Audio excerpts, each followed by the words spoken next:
How to Control Your Anxiety Before It Controls You. This book is the work of Albert Ellis, a prominent 20th-century American psychologist. He is the founder of modern cognitive behavioral therapy, which is the most widely applied approach in psychological counseling and treatment. In rankings of influential applied psychologists by professionals in the field, he ranked even higher than Freud.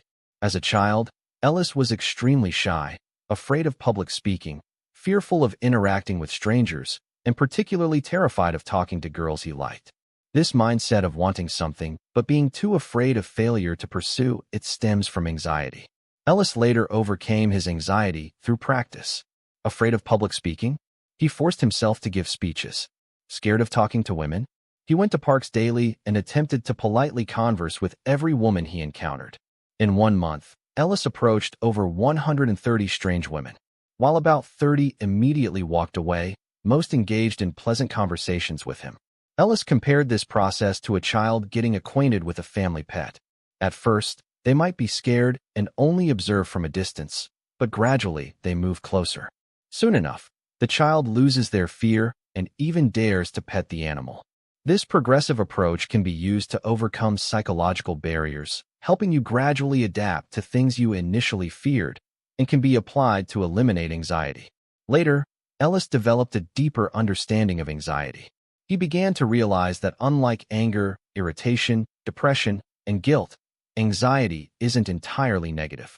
Anxiety helps maintain vitality and a comfortable life. Normal life involves desires, expectations, and goals, along with various risks, and anxiety serves as a driving force that pushes us to pursue our life goals while maintaining awareness of potential dangers.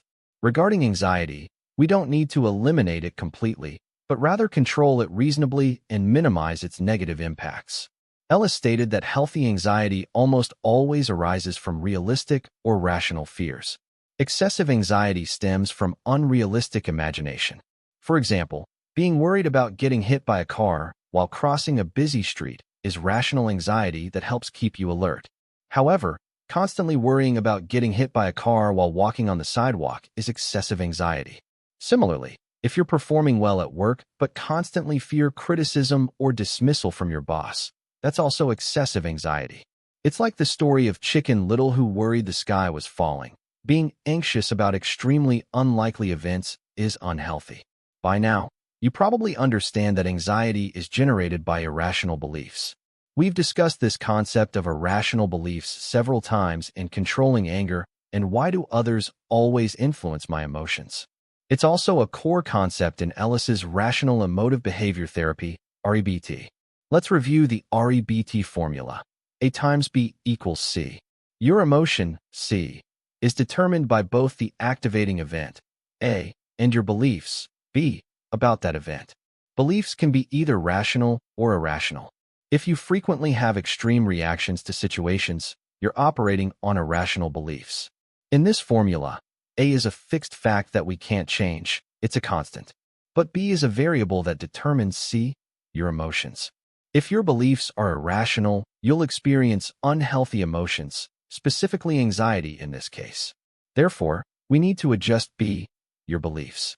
When you develop irrational beliefs and experience unhealthy emotions like anxiety, you need to engage in D, dispute. Use this method to debate your irrational beliefs and question their irrationality. To challenge anxiety-causing irrational beliefs, use 3 approaches: empirical debate, logical debate, and pragmatic debate. Ellis used an example. If you love someone who doesn't love you back and feel anxious about it, this anxiety comes from the irrational belief that the person I love must love me back. You need to debate this irrational belief. Is it realistic to expect that someone you love must love you back? Is this a universal truth? That's empirical debate. Is it logical to think that because you love someone, they lose their right to choose whether to love you back? That's logical debate. Finally, does being consumed by anxiety over this belief bring you more happiness or misery? That's pragmatic debate. Thinking through these questions helps people gain perspective and overcome situational anxiety. After D, disputing, Ellis suggested step E, establishing a rational belief. This rational belief acknowledges that while it's reasonable to feel disappointed when unwanted things happen, It's important to remember that this isn't everything in life and shouldn't lead to complete self-rejection. In summary, REBT addresses anxiety through the steps A, B, C, followed by D and E. A. Event has its cause. B. Your beliefs, which are your views and thoughts about the event. C. Your anxiety emotions. The decisive factor is B. Your beliefs. Once your beliefs become irrational, you may fall into anxiety. At this point, what needs to be done is D. Questioning and debating your irrational beliefs. After clearing them, implement E. Establishing effective rational beliefs. This way, your anxiety can be controlled within a harmless range. The formation, impact, and control principles of anxiety are really that simple. Ellis provided many specific methods to deal with anxiety triggered by various life scenarios. These methods include aspects of thinking, emotions, and behavior. Here, we'll introduce 5 widely applicable and innovative methods. 1. Cost-benefit analysis. 2. Shame-attacking exercises. 3. Sense of humor. 4. Exposure therapy and systematic desensitization. 5. Rewards and punishments. Let's look at the first example, cost-benefit analysis. Ellis once had a patient who drove to work every day without ever having an accident.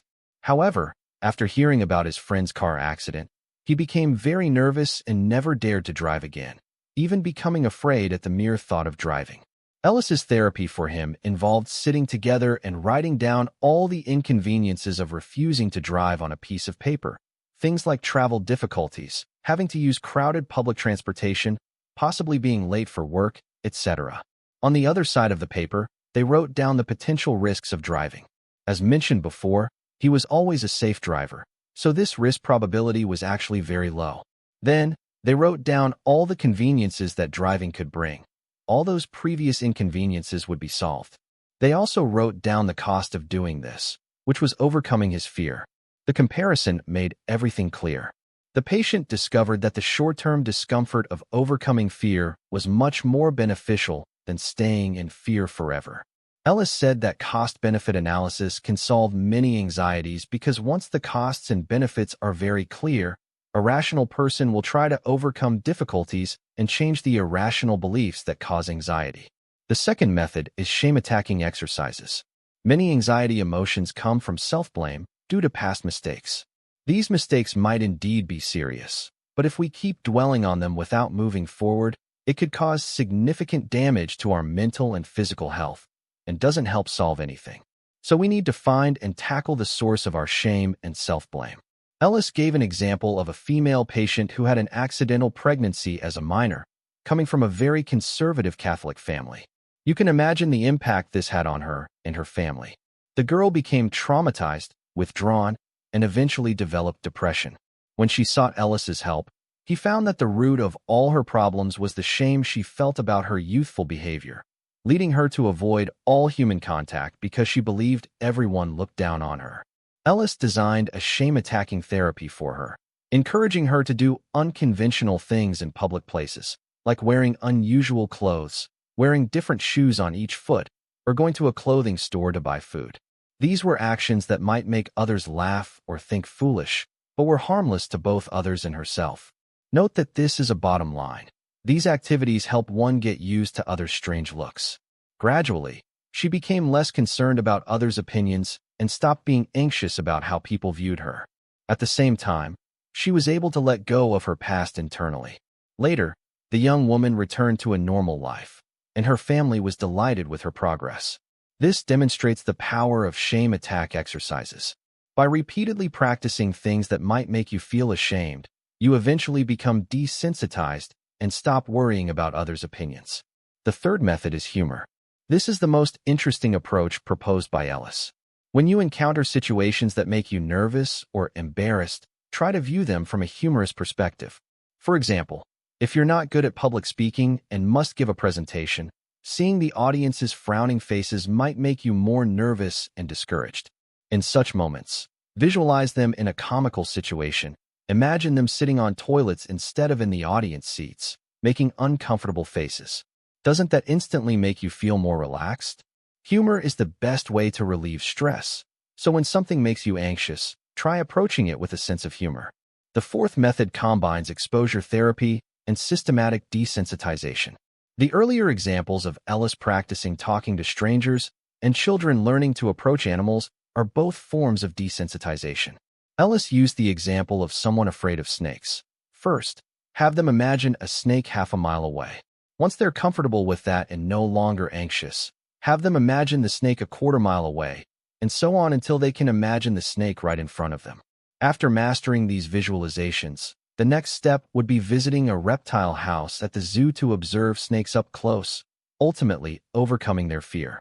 This imaginal desensitization is one of the most common cognitive therapies for controlling anxiety. However, it's less effective for OCD, which requires a more direct behavioral approach, exposure therapy. Unlike imagination-based methods, exposure therapy involves directly confronting anxiety-inducing triggers in a gradual, progressive manner. Ellis worked with a patient who had severe subway phobia. They practiced together, starting with standing in the subway station for 5 to 10 minutes. After becoming comfortable with that, they progressed to riding one stop from the nearest station.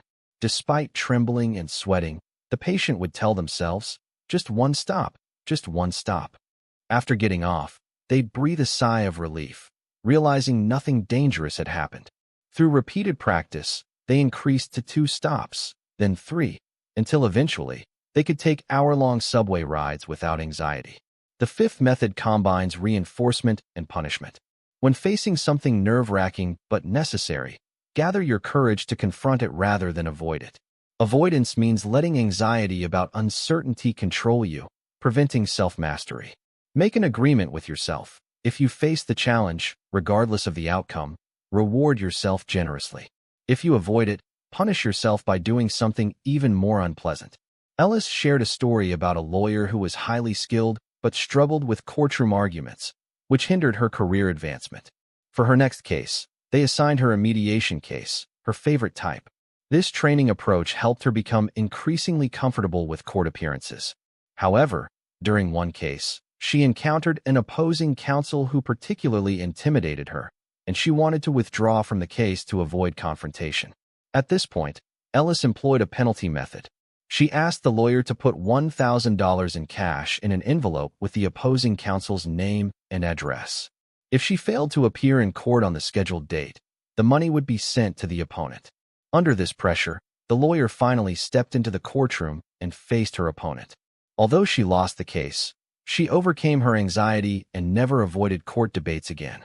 Beyond these 5 methods, Ellis introduced additional techniques for managing anxiety, including relaxation and distraction techniques, controlling overthinking, unconditional self-acceptance, unconditional acceptance of others, rational emotive imagery, and fixed-role therapy. Finally, Ellis addressed pharmacological treatment.